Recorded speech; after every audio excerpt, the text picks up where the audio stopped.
और वसूली कर रहा है। आपको बताना चाहूंगा कि जब हम फीस का स्ट्रक्चर देखते हैं तो उसके अंदर गेम्स के नाम की welfare, development, common room, reading room, student union और भी न जाने कितने तरीके के मद के पैसे लिए जाते हैं। तो साहब मैं उनसे हम सभी ने पूछा कि साहब आप जब ये सब संसाधन उपयोगी नहीं हुए तो फिर ये जबरन लूट वसूली क्यों? या तो इनको एडजस्ट कीजिए या रिफंड कीजिए। साथ ही साथ में मैं आपको बताना चाहूंगा कि पिछले 2 सालों में विश्वविद्यालय के काफी कक्षाओं के विद्यार्थी जो बिना परीक्षा प्रमोट हुए, जब उनकी परीक्षाएं नहीं हुई तो आपके ना तो कोई संसाधन उपयोग में हुआ, ना कॉपी पेपर यूज हुआ, कुछ भी नहीं हुआ, तो फिर उनसे परीक्षा शुल्क क्यों?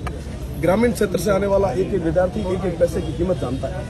आज आप उसको आर्थिक शोषण कर रहे हो, इसका जिम्मेदार कौन? साथ ही साथ में जब कभी कोई युवा आगे आता है अपनी बात को रखने के लिए तो आप उसको मुकदमों का डर, निलंबन का डर, न जाने कितने कितने लाठी के जोर से आप दबाने का प्रयास करते हो। तो मैं सरकार से चाहूंगा कि समय रहते चेते, छात्र हित में फैसला ले।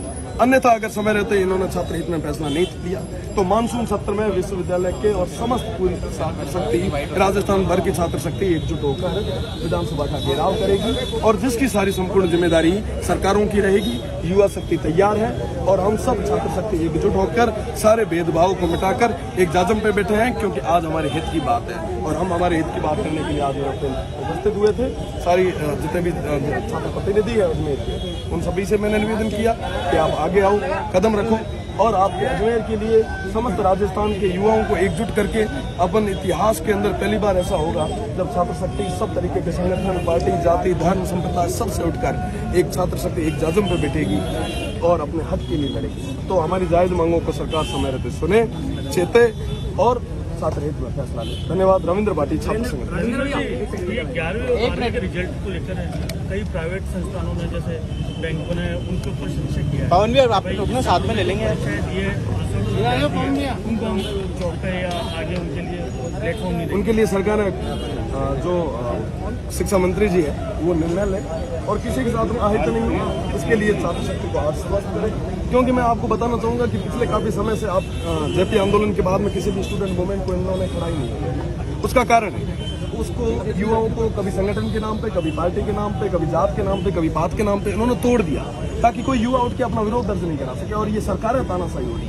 भगत सिंह ने कहा था जिस देश के युवा कमजोर हो जाते हैं उनकी सरकारें तानाशाह हो जाती है। आज वो परिस्थिति आई है तो हम सब युवा एकजुट हैं और जरूरत पड़ेगी तो विधानसभा के समय इस मुद्दे को बड़ी मजबूती से।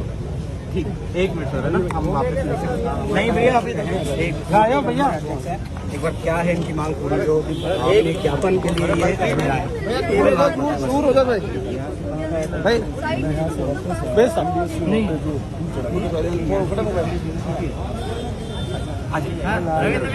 किन किन मांगों को लेकर आज आप यहाँ पहुंचे हैं और जाएंगे? मेरा हाजिर होने का मुख्य आपने चालू किया एक तरीके से। आपको मैं बताना चाहूंगा कि पिछले काफी समय से छात्र क्रांति का आगाज जो जोधपुर से हुआ था वो बीकानेर नागौर होते हुए तो आज हम अजमेर आए।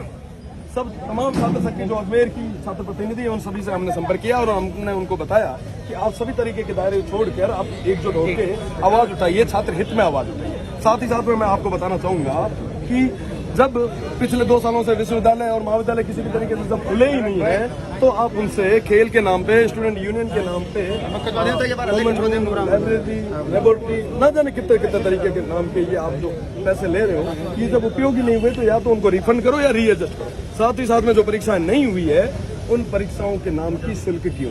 ये जो भी हमारे ग्रामीण परिवेश के विद्यार्थी आते हैं लगभग पूरे राजस्थान भर के अंदर जो गवर्नमेंट स्कूल, गवर्नमेंट कॉलेजेस के अंदर जो एडमिशन लेते हैं वो सारे विद्यार्थी कहीं ना कहीं आर्थिक रूप से कमजोर विद्यार्थी आते हैं। कहीं ना कहीं अपना राइट टू एजुकेशन जो हमारे लोकतंत्र के अंदर हमारे अधिकार है उसको देखते हुए जब आते हैं तो ये क्या ये राइट टू एजुकेशन आप उनका आर्थिक शोषण कर रहे हो, शिक्षा के नाम पे आर्थिक शोषण कर रहे हो, जब लूट वसूल कर रहे हो तो कैसे इस तरह से बढ़ेगा क्या? अभी समझ आ गया। हम आजादी का 75वां साल मना रहे हैं, बड़े गर्व से कहते हैं और कहना भी चाहिए क्योंकि हमारे शहीदों ने बहुत शहादत दी, पर वापस कहीं ना कहीं फूट डालू राजगुरु की नीति आज वापस यहाँ आ रही है। एक बदलाव की जरूरत है, एक परिवर्तन की जरूरत है। हम सब छात्र शक्ति जो युवा शक्ति मेरे साथ में खड़े हैं उन सबको मैं कहना चाहूंगा कि हम सबको एकजुट होकर मजबूती से हमारी बात को आगे पहुंचाना पड़ेगा और अगर समय रहते हमारी सरकारें और प्रशासन नहीं मानती है तो तैयार रहे, विधानसभा की तरफ चढ़ावा करेंगे।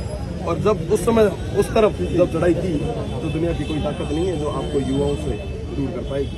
हम ही हैं जो आपको जिताते भी हैं और हम ही वही हैं, वापस याद भी दिला दूं, कि उस सियासत से पटक भी सकते हैं। रविंद्र भाई, आप पे आरोप भी लगता जा रहा है कि जिस तरीके से आपने पूरे राजस्थान के अंदर इस तरीके की क्रांति को चालू किया है छात्र हितों के लिए, ये विधानसभा घेराव नहीं, विधानसभा में बैठने की रविंद्र सिंह भाटी तैयारी कर रहा है 2023 के अंदर। मैं आपको बताना चाहूंगा, मैं न किसी राजनीतिक पार्टी से हूँ, मुझे यहाँ तक जो लाने वाली छात्र शक्ति है, पिछले कई सालों से आपको बताना चाहूंगा कि 57 साल के इतिहास के अंदर पहली बार किसी निर्दलीय को इन्होंने जिताया है। तो मेरे ऊपर भी जिम्मेदारियां बढ़ती है कि मैं मेरी छात्र शक्ति की आवाज बनूं, कहीं ना कहीं उनकी आवाज को उठाऊं। अगर नैतिक धर्म, मैं आपको बताना चाहूंगा, अभी कोई चुनाव नहीं है, आने वाले 2 सालों तक कोई चुनाव नहीं है। मैं मेरी बात, मेरे भाइयों के हक की बात करने आगे आया हूं और जरूरत पड़ी तो आगे आता रहूंगा। मेरा धर्म है, मेरा कर्तव्य है और मैं मेरे कर्तव्य की पालना करूंगा। आने वाले समय में किसी पार्टी को ज्वाइन करेंगे? मैं वर्तमान में जीता हूँ, भविष्य की कल्पना नहीं करता। अच्छा, ये बताएं, बिल्कुल, जो भ्रष्टाचार के आरोप लगे हैं 2018 RS भर्ती को लेकर, उसको लेकर क्या? बिल्कुल, मैं आपको जैसे कि मैंने पहले ही बताया कि जब यहाँ से शिक्षित होके युवा जब आगे जाता है, तैयारियां करता है, तो RS जैसे घोटाले, साथ ही साथ में रीट के पेपर 17 लाख में कितने हैं, ये सब युवाओं के साथ में अन्याय हो रहा है। और अन्याय का मुख्य कारण ये है कि हम सब संगठित नहीं है, हम कहीं ना कहीं टूट जाते हैं, कहीं ना कहीं बिखर जाते हैं। तो अब आपको बताना चाहूंगा कि पिछले काफी समय से अगर विश्वविद्यालय की अगर बात करें तो अजमेर विश्वविद्यालय के अंदर आपके माननीय कुलपति महोदय थे, वो यहाँ पे एक शिक्षाविद पोस्ट पे एक आदमी जब भ्रष्टाचार में फंसता है, तो आप सोचो कि उस विश्वविद्यालय की हालत क्या होगी, उसका जो स्ट्रक्चर होगा फीस का, या उसका आपको कहना चाहूंगा कि शिक्षा का जो महत्व होगा वो गुणवत्ता कितनी कम हो जाती है। तो यहाँ पे इन सब ने दुकानें खोल रखी है, शोरूम सजा रखे हैं। उन शोरूम वालों को कहना चाहूंगा कि शिक्षाविदों की जगह है, यहाँ पे लूट मार वाले चलेंगे नहीं। युवा जब उठ के आगे आ गए ना, तो दौड़ने के लिए जगह नहीं मिलेगी। धन्यवाद।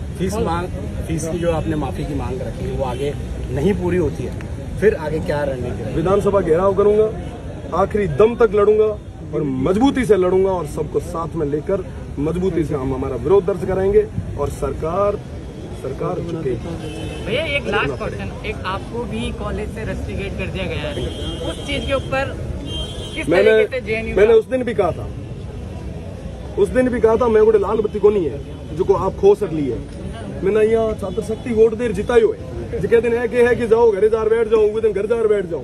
और निलंबन मीना दूजा न डराया, उसे लोकतंत्र है, लोकतंत्र में जिया विरोध दर्ज करना हमारा अधिकार है, आखिरी दम तक कराई और निलंबन कर ले, मुकदमा कर ले, जेल में पटक दे।